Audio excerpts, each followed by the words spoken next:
ఒకటి షణ్ముఖోత్పత్తి అంటారు. ఇది ఎంత శక్తివంతం అంటే గర్భిణీ స్త్రీలు కానీ ఈ సర్గల్ని పారాయణ చేస్తే తప్పకుండా వాళ్ళకి సంతానం కలుగుతుంది.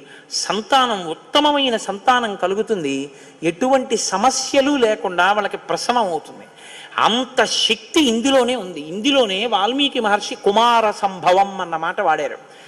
పెద్దవాళ్ళు ఏం చెప్తారంటే వాల్మీకి మహర్షి అసలు ఎప్పుడూ ఫలశ్రుతి చెప్పరు.